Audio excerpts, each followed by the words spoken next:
Hello, everybody, and welcome to another episode of Pulse Pods, episode 5. In this episode, it's going to be all about 10 ways in which smart people stay calm. 10 ways in which smart people stay calm. So thank you for listening so far. Thank you to all the listeners for your encouragement, for your support, and for all of the things that you do, and for even sending in messages and suggestions and all of that. I really appreciate, and we would do well to bring you great content to help make impact in your life and the lives of people around you. So in the previous episode, we delved deeply into conviction as it relates to vision and goals, and I would like to advise that for you to get more out of that, you should check out that particularly interesting episode.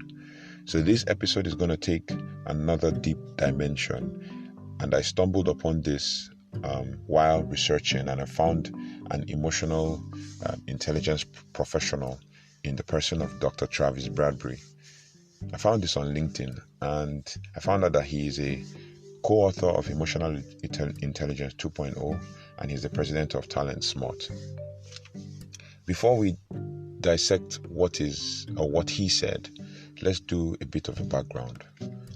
There are times when you feel or you feel under pressure, or you've been under pressure, stressed, or anxious about a lot of things. Sometimes you're just nervous about certain things, be it a job interview or a particular decision you want to make. I've also known some people who would have panic attacks at the slightest sign of pressure. But I would like to encourage you that this is normal for you to feel that way. And I was also doing some deep thinking when I came up with a quote.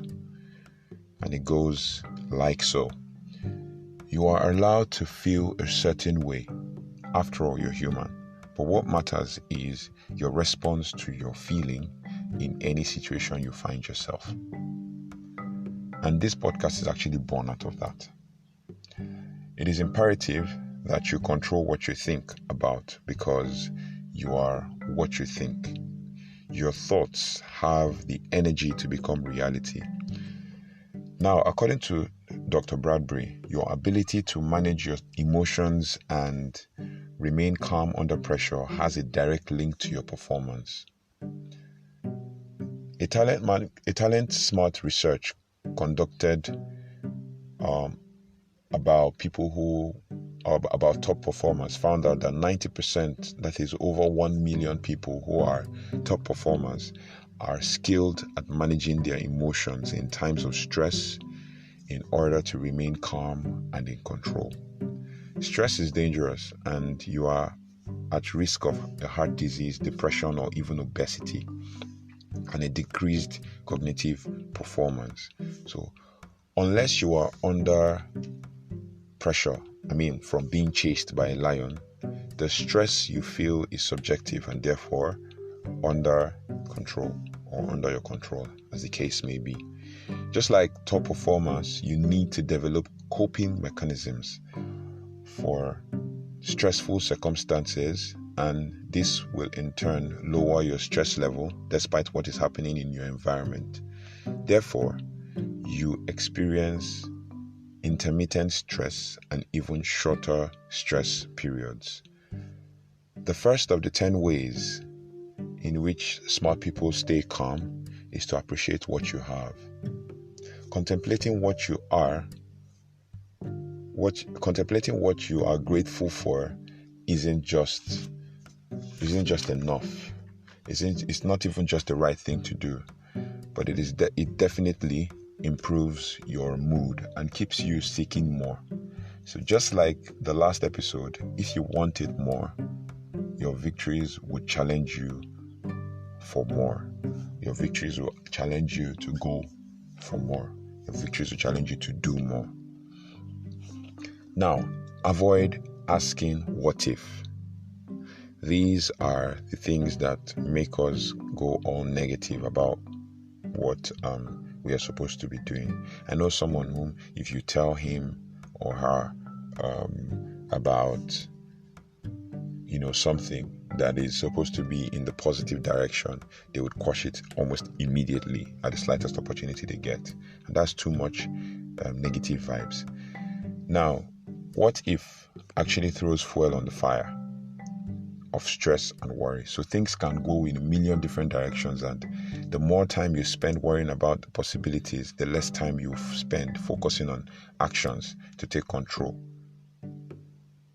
or actions to take that will calm you down and keep your stress under control. So calm people know that asking what if will only take them to a place that they don't want or need to go.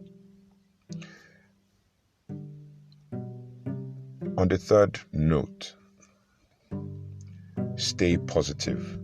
Now, positive thoughts help you make stress, help make stress intermittent by focusing your brain or your brain's attention on something that is completely stress-free. So always stay positive. So consciously select something positive to think about, because a positive thought will reinforce your attention. So when things are good, your mood is good. When things are bad, negative thoughts abound. This is normal with human, but in moments of failure, think about your day and identify one positive thing that happened, no matter how small. Just dwell on it.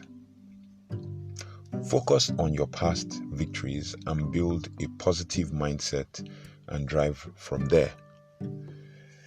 Number 4 way that smart people stay calm under stressed situations. Disconnect. When stressed, take time off. This can help you in your stress control. So basically, taking some time off actually takes and puts your stress under control. So take a break sometimes. It gives you mental recharge to face any challenge whatsoever. Sometimes disconnect from technology. So stay away from social media, turn off your data and all of that. Stay away from communication. Just stay in your own space and think clearly without facing any form of or allowing any form of distraction take its course on you or run its course on you. Now, when stressed, take time off. I know someone who actually takes time off, turns off everything, puts his phone on airplane mode, goes to a garden or a serene place and stays there and composes poems and writes thoughts down and actually make plans. So sometimes when you find out that you're quite overwhelmed with work and all of the stress and all of the burdens that you're facing or the things that you have to deal with, take some time off. Go to somewhere serene or go to a quiet place. Dwell and enjoy your own company. Write down things. That's at that point that you get a lot of ideas. Write them down. You can build upon them as time goes on. Also, take for example, you're writing an exam or you're trying to do your dissertation and you find out that you're quite overwhelmed with too much of processing data and all of that, processing knowledge and all. Take some time off, cool off, sit somewhere alone. Sometimes listen to music that will calm your nerves. Take intermittent breaths and all of that. We'll get to that point because there's a point where you need to take intermittent breaths to do your breathing control and blow off steam, so that when you come back, you're better refreshed and you are at a better state of mind to actually come up with ideas to deal with that dissertation. Number 5, and this will probably be the last one for this episode, and we'll continue with the rest in the next episode. Sleep, which is very important. It increases your emotional intelligence and stress management levels. So when you sleep, your brain is literally resting. Your brain is literally recharging when you sleep. You become alert and your head is clear. And then you have self-control and actually you pay attention more. So when you sleep, your brain rests. And that is what most of us actually don't do. Entrepreneurs like us don't sleep. But we need that sleep to manage stress. Over the weekend, I had an event and I just actually came back from a video, and before that video I attended a concert, and in the process I was already getting knackered because I needed to turn up for the event. It was a corporate event, and I had to turn up for the event in the morning. But I managed to catch like an hour of sleep. It still wasn't enough. But by the time it was the end of the day, I already shut down, like literally shut down. So when I slept like a log. So these are things that would affect our days. So it is better, it is important, it is imperative that you catch at least 8 hours of sleep in a day. It is enough for you to drive through your day without being stressed. Number 6 is going to be squash negative self-talk, and that would be in the next episode of this podcast. So I just want to say thank you for listening. Thank you for being a part of this journey, and I believe that one way or the other we're going to make each other better. We're going to make an impact in each other's lives, and we're going to grow together, because it is important that we grow together. If we can't grow together, then how can we make headway in life? How can life be better for us? By finding true meaning of life and living, we are able to grow together.